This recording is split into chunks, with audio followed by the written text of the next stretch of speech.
আপনার কারণে আজ হাজারো পরিবারে আমি দেখতে পাই তার সন্তান তার মা বাবার হক আদায় করার মন থাকে, তারপরও পারে না। এক কথা বলে না কেন? মায়ের সঠিক হক আদায় করতে গেলে বোর মন পাওয়া যায় না, আবার বোর মতো কথা চলতে গেলে মা বাবারও মন পাওয়া যায় না। সম্মানিতা মা বোন যারা এখানে বসে আছেন, যারা শ্বশুর শাশুড়ি, তাদেরকে বলছি, আপনি যে মেয়েটা পেয়েছেন এটাকে নিজের মেয়ের মতো যদি মনে করতে না পারেন, আপনার ইবাদত হবে না। কারণ এই মেয়েটা সব কিছু ছেড়ে দিয়ে আপনার পরিবারে এসেছে। আপনি নিজের মেয়ের কত ভুল হয়, দোষ হয়, মাফ করে দেন। আর অন্যের মেয়ে এসেছে, চুন থেকে পান খসলে ছেলের কানে কানে তুলে দেন। আপনি মা। খালি নামাজ পড়া, রোজা রাখার, কালো বোরকা পরা ইবাদত না। পুত্রবধূকে নিজের মেয়ের মতো উদার মনে ভালোবাসা, এইটাও ইবাদত। এরকম বউ শাশুড়ি কম না বেশি? নেই। কম মানে দুই একটা আছে, ইতিহাসের পাতায় পড়েছি। আশা করছি জয়পুরহাটে এরকম মহিলা তৈরি হবে না। সম্মানিতা মা বোনেরা, কি মনে করেন কোরআন হাদিস কি বোঝেন আমি জানি না। একটা মেয়ে লোক এসেছে আপনার বাড়িতে, তাকে আপনি নিজের মেয়ের মতো মনে না করতে পারেন, ছেলে বিয়ে দিলেন কেন? মনে মনে ভাবে যে ছেলে বিয়ে দিয়েই বৌমা দখল করে নিয়েছে। সব সময় বউকে ভালোবাসে। আরে মা, আপনার দর সেজদায় পড়ে থাকার কথা যে আমার ছেলে অন্তত বৌমা নিয়ে ব্যস্ত আছে, অন্য মেয়ের সাথে লাইন করে না। এক কথা বলেন না কেন?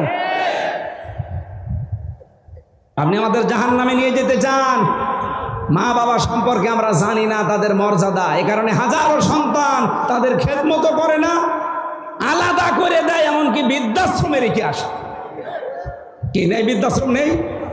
আপনি নীলফামারী যান, কিশোরগঞ্জ থানা আছে, দেখলাম একটা বৃদ্ধাশ্রমে নিয়ে গেল আমারে। এদিকে মা, এদিকে বাবারা বসে আছে লাইন দিয়ে। মুরব্বী মার বাবা, যার কাছে একটু জিজ্ঞাসা করি আমারে ধরে হাওমাও করে কাঁদে। একজন বলছে আমার 3টা ছেলে মেয়ে বিদেশে থাকে, কিন্তু আমি আজ পড়ে আছি এখানে। আমি ওরানে বললাম, মা আপনার কাছে কি মনে হয় বলেন তো? মনে বলছে আজ কতদিন বৃদ্ধাশ্রমে পড়ে আছি, আমি এখন কোরআন হাদিস আর ইসলামের ইতিহাস পড়ি। এটা পড়ে আমি বুঝেছি এই দোষ শুধু আমার সন্তানদের না, এই দোষ আমারও আছে। কারণ ছোটবেলা থেকে তাদের দ্বীনের জ্ঞান আমি শিক্ষা দেয়নি। আল্লাহর পরে যে মা বাবার স্থান তাদের কাছে আমার সন্তানরা সেটা জানে না। এই জন্য হাজারো সন্তান আমরা নষ্ট করে ফেলেছি অলরেডি। যেহেতু এই দেশে এখনো শিক্ষা ব্যবস্থা এটা জারি করা হয়নি, আপনাদের আহ্বান জানাবো, অন্য ধর্মের লোক যারা আছেন তাদের আমি বাদ দিলাম, অন্তত ইসলাম ধর্মে যারা আছেন ছেলে মেয়েদেরকে নিজে বাঁচার জন্য হলেও শেষ বয়সে যদি আলাদা হতে না চান, বৃদ্ধাশ্রমে যেতে না চান, ছেলে মেয়েদেরকে কোরআন হাদিস প্রথমে 3 বছরে নোরানিতে মক্তবে পড়িয়ে নেবেন, এরপর অন্য জায়গায় দেবেন। নয়তো আপনার কপালে আসতেছে এই কিশোরগঞ্জের মতো, আপনিও ঠিক কয়েকদিন পরে যাবেন বৃদ্ধাশ্রমে, অথবা আপনাকে আলাদা করে দেবে, আপনার খরচও দেবে না। মা বাবার পেছনে খরচ করা নফল না ফরজ? ফরজ। নামাজ পড়েন, মা বাবার যে সাধ্য মতো খরচ করা দরকার করেন না, না আপনার নামাজ হবে না। কারণ একটার সাথে আর একটা রিলেটেড। পড়া কোরআন শরীফের ভেতরে আপনি দেখবেন যেখানে আল্লাহ দিয়েছেন আল্লাহর কথা, সঙ্গে সঙ্গে দিয়েছেন রসুলের কথা, আতিউল্লাহ ওয়া আতিউর রাসূল। যেখানে নামাজের কথা সেখানে যাকাতের কথা, আকিমুস সালাত আতুজ যাকাত। যেখানে আল্লাহর শুকরিয়া আদায়ের কথা সঙ্গে সঙ্গে মা বাবার শুকরিয়া আদায়ের কথা। আনিশ করলি ওয়ালি ওয়ালিদাইকা ইলাইয়াল মাসির। তোমরা আল্লাহর শুকরিয়া আদায় করো আর মা বাবার শুকরিয়া আদায় করো। আল্লাহকে মেনে নিয়েছো কিন্তু মা বাবার শুকরিয়া নেই, তুমি জানো আল্লাহকেও মানো না। বলেন নাউজুবিল্লাহ। নবীজি বললেন ওরা আরাফ নামক প্রাচীরে দাঁড়িয়ে আছে, ওরা জান্নাতে যাচ্ছে না শুধু একটা কারণে, আমি যেটা আবিষ্কার করেছি আর একটু বেশি, দেখেন তো মেলে কিনা। 100 ভাগের প্রায় 98 ভাগ সন্তান আমরা মা বাবাকে হয় আলাদা করে দেই, তাড়িয়ে দেই, বৃদ্ধাশ্রমে রেখে আসি। 3 নাম্বার কারণ হচ্ছে আমার অ্যানালাইসিস, এটা আমাদের বউগুলো। এই বউগুলোকে পেছন দরজা দিয়ে শুধুমাত্র নাড়াচাড়া দেয়, এদেরকে ওয়াসওয়াসা দেয় এই বউর মা। কথা বলে না কেন? বারবার ওখান থেকে বলে কি আর কতদিন আলাদা হয়ে যা, আরামে খেতে পারবি, অথচ নিজের ছেলেটা আলাদা হতে দেয় না। যেই মহিলা তার মেয়েকে দিয়ে এভাবে পরামর্শ দেয়, এটা মা না, এটা ডাইনি। আর আমার মনে হয় এরকম মহিলা যদি আজ প্যান্ডেলে থাকে, ও এতক্ষণ বরদোয়া আরম্ভ করেছে যে হুজুর মরুক, আমি মরব তাও বলবো, কারণ আপনাকে আমি ভালোবাসি, আমি দেখতে পাচ্ছি আপনি জাহান্নামে যাচ্ছেন, এমনকি আমাকেও ফেলে দিচ্ছেন। সাহাবী প্রশ্ন করলেন, হে নবী, এই মানুষটাকে যে আপনি বললেন যে জাহান্নামও আল্লাহ দেবে না, কারণ কি? বিশ্ব নবী ওই দিন জানিয়েছিলেন এদের আল্লাহ জাহান্নামে দেবে না একটা কারণে, এই দুনিয়াতে এই মানুষগুলো ইসলাম কায়েমের জন্য আন্দোলন করেছে। জয়পুরহাটবাসী সারা পৃথিবীর মানুষকে জানাচ্ছে, যারা দিন কায়েমের জন্য জমিনে চেষ্টা করেন, আপনার পদ্ধতি ভুল হতে পারে, কিন্তু আপনার মন থেকে ইখলাসের সাথে যদি দিন কায়েমের জন্য চেষ্টা করেন, আপনার আর যাই হোক আপনি জাহান্নামে যাবেন না। কোরআনে কারীমের সূরা সফের ভেতরে দলিল আছে, হাল আদুল্লুকুম আলা তিজারাতিন তুনজিকুম মিন আযাবিন আলীম। এমন একটা ব্যবসার কথা বলবো যেটা করলে জাহান্নামে এই যন্ত্রণাদায়ক আযাবে যাওয়া লাগবে না। সেটা হচ্ছে আল্লাহ রাসূলের প্রতি ঈমান আনার পর জান আর মাল দিয়ে এই জমিনে দিন কায়েমের চেষ্টা করা। এই বাংলাদেশে যে ৭৩টা দল আছে, সবচাইতে বেশি ভালোবাসে আল্লাহ কোন দলকে? কোরআনে কারিমে সূরা সফ ৪ নম্বর আয়াতটা পড়েন এবং সূরা মায়েদা ৫৪ নম্বর আয়াতটা পড়েন। রব্বুল আলামিন, আমি যদি বানিয়ে বলি আপনি বাংলা নিয়ে আসেন, ইংরেজি নিয়ে আসেন, উর্দু নিয়ে আসেন, ফার্সি নিয়ে আসেন, যে ভাষা নিয়ে আসবেন আপনাকে আমি দেখাবো। ইন্নাল্লাহা ইউহিব্বুল্লাযীনা ইউকাতিলুনা ফি সাবিলিহি সাফফান কাআন্নাহুম বুনিয়ানুম মারসুস। অবশ্যই আমি আল্লাহ ওই দলকে ভালোবাসি যারা সীসা গলা প্রাচীরের মতো ঐক্যবদ্ধ হয়ে এই জমিনে আল্লাহর দিন কায়েমের জন্য চেষ্টা চালিয়ে যাচ্ছে। আর এই বাংলাদেশে এটা সবচেয়ে বেশি চালাচ্ছে জামাত ইসলামী। যদি প্রমাণ ভুল হয় আপনি এখানে আসেন, যদি ভুল হয় আপনি বলেন যে না এদের দ্বারা এটা না, এরা দুনিয়া চায়। কে দুনিয়া চেয়েছে আপনি বলেন? মাওলানা মতিয়ার রহমান নিজামী মন্ত্রী ছিল, দুনিয়া চায়নি। ওনার এখনো ঘর হচ্ছে কাঁচা ঘর, মাটির দেওয়াল, চারিদিকে উপরে টিন। একজন মন্ত্রীর ঘর কাঁচা বাংলাদেশের ইতিহাসে এই প্রথম। এই কথা বললেন না কেন? সাতক্ষীরার মাওলানা রিয়াসাত আলী এমপি ছিল জামাতের কয়েকবার, এখনো পর্যন্ত তার বাড়িটা এই যে খেজুর গাছের পাতা দিয়ে ঘেরা। অথচ বাংলাদেশে বহু মানুষ আমি দেখি শুধু একবার চেয়ারম্যান হয় 5 তলা বাড়ি হয়ে যায়। বলেন, সেদিন বাইরের দেশে ছিলাম আমি, এক হোটেলে বসেছিলাম, ওটা মনে হয় থাইল্যান্ডে না সিঙ্গাপুরে, যে কোনো একটা দেশে হবে, না মালয়েশিয়া। এই দেশগুলোতে যখন ঘুরতে যায়, মাহফিলে যায়, আমারে নিয়ে যায়, হোটেলে তুলে দেয়। হোটেল থেকে নিচে নামলাম, নেমে দেখে 2 জন বসে বসে চা খাচ্ছে আর মুখ নিচু করিয়া আছে। আমি তো হালকা চিনে ফেলেছি, যে সালাম দিলাম, আমার সালামের জবাবে তো বলবে যে ওয়ালাইকুম আসসালাম, না বলছে হুজুর আমরা আগেই পালিয়েছি। আরে ভাই, সালামের জবাব হচ্ছে আমরা আগেই পালিয়েছি, একটা কথা হইলো বলেন তো ওয়ালাইকুম আসসালাম। বলছেন না, আপনি আগেই পালাইলেন কেন? আপনার না 620টা বাড়ি শুনেছি, আল জাজিরা রিপোর্ট দিয়েছে তার বাড়ি হচ্ছে বাংলাদেশ আর বিশ্বে মিলে 620টা, অথচ লোকটা একটা বাড়িতেও থাকতে পারে না, থাকে হোটেলে।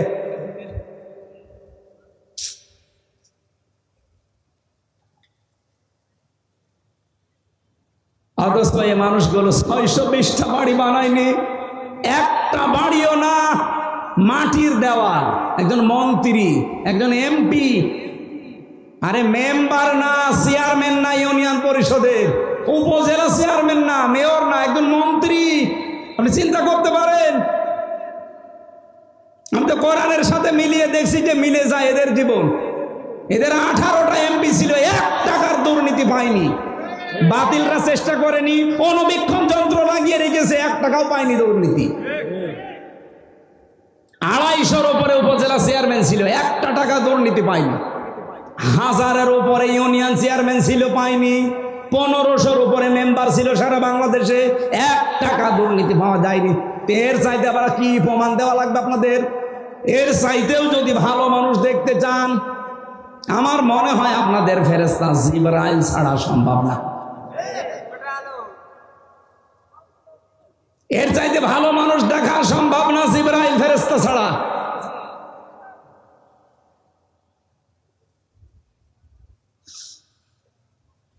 এজন্য গ্যারান্টি দিতে পারি আপনাদেরকে, সীসা গলা প্রাচীরের মতো আজ ঐক্যবদ্ধ হয়ে আল্লাহর এই জমিনটায় 56,000 বর্গ মাইলে দিন কায়েমের জন্য কাঁধে কাঁধ মিলিয়ে চেষ্টা চালিয়ে যাচ্ছে মন থেকে। তার প্রমাণ এই 1 বছর 1 মাস বাংলাদেশ জামাত ইসলামী, ইসলামী ছাত্র শিবির, ইসলামী ছাত্রী সংস্থা। অন্য কেউ যদি পারে তাদের আদর্শ নিয়ে আসুক, টিকবে না। কারণ তাদের আদর্শ হচ্ছে বিড়ি খাওয়া আদর্শ, তাদের আদর্শ হচ্ছে ডাল খাওয়া আদর্শ, তাদের আদর্শ হচ্ছে বাবা খাওয়া, হুক্কা খাওয়া। কি বঙ্গবন্ধু হুক্কা খেত না? কথা বলেন। আপনি হুক্কা খাওয়া আদর্শ নিয়ে এসে, ডাল খাওয়া আদর্শ নিয়ে এসে, রাস্তা চুরি করা আদর্শ নিয়ে এসে এই জামাত ইসলামের সাথে আপনি টক্কর দিতে চান, কিয়ামতের আগেও পারবেন না। কথা বলতে দেন ভাই। বাস্তবতার দিকে তাকিয়ে বলেন তো, এই বাংলাদেশে 56,000 বর্গ মাইল, 630টা থানা, একটা নেতা কর্মী দেখান যে জামাত ইসলামীর যারা ডাইল খায়, বলেন। আমি সারা দেশে ঘুরছি, একটাও পাইনি। এরা ধর্ষণ করেছে, প্রমাণ দিতে পারেন? আরে ভাই, ডাইল খায় না, ধর্ষক নেই, চাঁদাবাজ নেই, এমনকি বিড়িও খায় না। কি বিড়ি খোর আছে? নেই। আর অন্য দলে বিড়ি ঘর না, ও বাপ পর্যন্ত খেয়ে ফেলছে। একবার থানায় গিয়ে দেখি একজনকে ওসি সাহেব পিটাচ্ছে। কি গো? হুজুরে ডাইল খায়। আরে ভাই, ডাইলও খাওয়া যাবে না, বলছে হুজুরে ডাইল, সে ডাইল ফ্যান্সি ডাইল। আপনি ডাইল খান, রাস্তা খান। ওই লোকটা আমার ওই দিন বলেছিল কি সিঙ্গাপুর না মালয়েশিয়াতে, হুজুর 14টা কথা বলে দিই, দেশে যেতে পারবো না তো এটা আমরাও জানি। বাস্তবতা হচ্ছে এই দেশটা উপরে উঠতে চায় না, অথচ মালয়েশিয়া 2004 সালের পর থেকে 21 বছরে তারা দাঁড়িয়ে গেছে। সিঙ্গাপুর 20 বছরে তারা দাঁড়িয়ে গেছে বিশ্বের মানচিত্রে। যদি 10টা দেশ এখন গণনা করেন, সিঙ্গাপুর একটা। এত উন্নত তারা। রাস্তায় একটা টুকরা পর্যন্ত পাবেন না, মনে হচ্ছে সারা রাস্তা খাবার ঢেলে খাওয়া যায়, এত পরিষ্কার পরিচ্ছন্ন। খাদ্যে কোনো ভেজাল নেই, কোনো দুর্নীতি নেই। 100 টাকা যদি বাজেট হয় রাস্তার জন্যে, আপনাকে আমি সত্য কথা বলে দেই, 3 টাকা শুধু খরচ হয় রাস্তায়, আর 97 টাকা আল্লাহর ওলিরা খেয়ে ফেলে। এই চলছিল দেশে। দেশটা দাঁড়াবে কি করে? বঙ্গবন্ধু টানেল বানিয়েছে চট্টগ্রামে, 100 বছর যাওয়ার কথা, অথচ কয় বছরে পানি উঠতেছে নিচ দিয়ে। তাহলে কত টাকা বাজেট ছিল, কত টাকা খেয়েছে বলেন? ওর নিজের হিসাব অনুযায়ী 100 টাকা বাজেট হলে 3 টাকা খরচ হয়, 97 টাকা খেয়ে ফেলে। 100 টাকা খরচ করে একটা রাস্তা বানালে 100 বছর যাওয়ার কথা, 3 টাকা খরচ করলে 100 বছর যাবে? 3 বছর। আগামীতে ইসলাম আসলে জামাতের আমির বলে নাই যে যা বাজেট হবে জনগণের সামনে সব ওপেন করা লাগবে এমপিদের, তারপরে কাজ শুরু করা লাগবে। আপনি দুর্নীতি করবেন কি করে? সরকারি যে ট্যাক্স ফ্রি গাড়ি আছে, ওই গাড়ি জামাত ইসলামী বাংলাদেশ নেবে না। যে প্লট দেওয়া হয়, ফ্ল্যাট দেওয়া হয়, নেবে না। এর চাইতে গ্যারান্টি বাংলাদেশে কোনো দল দিতে পারলে তাকে ভোট দেন, যান। জীবনও পারবে না। তারা যদি 20,000 টাকা নিয়ে এমপি হয়, 5 বছর পরে তারা 20 কোটি টাকার মালিক হবে। আর জামাত ইসলামী যে 300 এমপির নাম ঘোষণা দিয়েছে নমিনি, এরা যদি 100 টাকা নিয়ে এমপি হয়, 5 বছর পরে দেখবেন 90 টাকা হয়ে গেছে, 101 টাকা হবে না। এই বিশ্বাস, এই আস্থা আমিরে জামাতের আছে, এই জন্যে এদের নাম ঘোষণা দিয়েছে, এমনি দেয়নি। সম্মানিত ভাইরা, এর চাইতে আর বেশি আমি বলতে পারবো না। এরপরেও যদি কারোর বিবেকে খালি ওই দিকে টান হয়, যান, আপনার যা ভালো লাগে আপনি তাই করেন। তাহলে ইসলামী আন্দোলন করলে একটা লাভ, জাহান্নামে যাওয়া লাগবে না, আর যাই হোক। সুতরাং অ্যাক্টিভ হওয়ার জন্য আহ্বান জানাচ্ছি, যারা এখনো দোদুল্যমান অবস্থায় আছেন, ছড়িয়ে ছিটিয়ে আছেন, আসেন অ্যাক্টিভ হন। দিন কায়েমের জন্য ঐক্যবদ্ধ হয়ে চেষ্টা করলে আল্লাহ বেশি ভালোবাসবে। বলেন না কেন? সূরা, এইরকম একটা সূরার একটা মাত্র আয়াত, 26 নম্বর আয়াত, এটা পোশাক নিয়ে আলোচনা। শয়তানের প্রথম হামলা মানব জাতির উপরে এবং তার পদ্ধতি কি ছিল সেইটা আল্লাহ জানিয়েছে। শয়তানের যত টার্গেট আছে, হামলা আছে, সবচাইতে বড় হামলা শয়তানের পোশাকের উপরে। কিসের? শয়তান চায় যে আদম সন্তান যেন পোশাক না পরে। এদের বহু আয়োজন শয়তান করেছে। এই যে সুন্দরী প্রতিযোগিতা, যারা এই প্রতিযোগিতায় নাম লেখা, এদের পোশাক আশাক ঠিক আছে? বলেন বলেন। এমনকি সুন্দর সুদর্শন পুরুষ প্রতিযোগিতা হয়েছিল, কি যেন নাম ওর, অ্যাডলফ। ও নাকি সুন্দর, সারা বাংলাদেশের সবচেয়ে সুন্দর সুদর্শন পুরুষ। ওর জানাজা পড়া দেখলাম, শয়তান জানাজা পড়ছে, এদিকে দিকে তাকাচ্ছে। ওর দিকে তাকিয়ে আমার মনে হইল, ও যদি সবচাইতে সুন্দর যুবক হয়, তা আমি কি? বলে আমি কি? এবার আসেন আল্লাহর ঘোষণা, ইয়া বানি আদম, হে বনি আদম সন্তানেরা, কদ আনজালনা আলাইকুম লিবাসা, অবশ্যই আল্লাহ তোমাদের উপরে নাজিল করেছি পোশাক। কি করবা এই পোশাক দিয়ে? ইওয়ারি সাওআতিকুম ওয়ারিশা, তোমাদের লজ্জা নিবারণ করবা এবং সৌন্দর্য বৃদ্ধি করার জন্য, বর্ধন করার জন্য আমি আল্লাহ পোশাক দিয়েছি। সুতরাং এখানে আমাদের শিক্ষা হচ্ছে, পোশাকের কাজ আমাদের লজ্জা ঢেকে ফেলা। বহু মানুষ আমরা দেখি এই দেশে পোশাক পরার পরেও উলঙ্গ, অর্ধ উলঙ্গ থাকে। এমন এমন পোশাক পরে রাস্তাঘাটে আসে, ও পরাও যা, না পরাও তা। বিশেষ করে মেয়েদের, কোরআনে কারিমে আল্লাহ মেয়েদের পোশাকটা দিয়েছেন, ইয়া আইয়ুহান নাবিয়্যু কুল লিআজওয়াজিকা ওয়া বানাতিকা ওয়া নিসাইল মুমিনিনা ইউদনিনা আলাইহিন্না মিন জালাবিবিহিন্না ইলা আখির আয়াত। সূরা আহজাবে এসেছে, হে নবী, আপনার স্ত্রীদের এবং আপনার মেয়েদের আর মুমিন বান্দা যারা, তাদের স্ত্রীদেরকে আপনি বলেন, তারা যেন রাস্তাঘাটে চলতে হলে তাদের জেলবাব, যেটা মাথার উপরে টেনে দেওয়া লাগে, এটা যেন একটু ছড়িয়ে দেয়। সম্মানিত মা বোনেরা, যখন আপনারা বালেগ হবেন, এই সময় থেকে আপনার পোশাকটা, যেহেতু নামাজ আর রোজা ফরজ হয়ে যায়, একজন মেয়ে যখন বালেগা হয়ে যায়, তখন মেয়েরা যারা এসেছেন এই মাসলাটা ভালো করে শুনবেন। আপনার মেয়ে যখন বালেগা হবে, যখন তার শরীর খারাপ হবে, এটা 12 বছর, 13 বছর, 14 বছর, 15 বছরে হতে পারে। যখন হয়, আপনার স্বামীকে টাচ দিয়ে রাখবেন যে তোমার মেয়ের অবস্থা কিন্তু এই। তার মানে যখন শরীর খারাপ হয়ে গেছে, ওই দিনের পর থেকে তার নামাজ এবং রোজা ফরজ। আপনার স্বামী যদি এই বিষয়টা না জেনে তাকে তাকিদ না দেয়, আপনার স্বামীর গুনাহ হবে না, কারণ তো জানি না, এই জন্য তাকে টাচ দিয়ে জানিয়ে রাখবেন। ওই দিনের পর থেকে যতদিন আপনার আন্ডারে থাকবে, বিয়ে না হবে, এ পর্যন্ত যেন ফরজ নামাজ, ফরজ রোজা বাদ দিতে না পারে। কথা বলেন ঠিক কিনা? কারণ অনেক মেয়ে লোক উদাসীন, কিছু মনে করে না, জানেও না, লজ্জার খাতিরে বলতে চাই না। শেষ পর্যন্ত মেয়ের যে নামাজ ফরজ, রোজা ফরজ, রাখে না, পড়ে না, কিছুই বলে না। এরপর থেকে আপনার এই মেয়ের জন্যে, এই প্রাপ্তা বয়স্কা মেয়ের জন্য এমন একটা ঘোমটা বলেন, জেলবাব বলেন, এমন একটা হিসাব বলেন, এটা ছড়িয়ে দেওয়া দরকার, যেটার দ্বারা তার মাথার চুল, মুখমণ্ডল চোখ দুইটা বাদ দিয়ে পুরা শরীর ঢেকে রাখা এটা আজিমাত, আর মুখ খোলা, হাতের কবজি খোলা এটা রুখসাত। আপনি এমন একটা পোশাক তার জন্য আলাদাভাবে বানিয়ে দেবেন, অন্তত বাইরে যাবার সময় ওই পোশাকটা পরলে তার মাথা এমনকি তার শরীরের অর্ধেক পর্যন্ত যেন ঢেকে যায়, বাকি শরীর অন্য পোশাক দিয়ে সে ঢাকবে। এটা কি বলেন তো ফরজ না নফল? ফরজ। এই ফরজটা না থাকার কারণে আজ জেনা বাড়ে, ব্যভিচার বাড়ে, চোখের জেনা, হাতের জেনা, মনের জেনা, এমনকি পরকীয়া প্রেম করে অনেকে 3-4 সন্তানের মা ভাগিয়ে নিয়ে চলে যায়। এই একটা মাত্র কারণ। পর্দা যদি আমরা সত্যি মেনে চলতে পারতাম, আল্লাহর কসম এই দেশে এত ধর্ষণের ঘটনা ঘটতো না।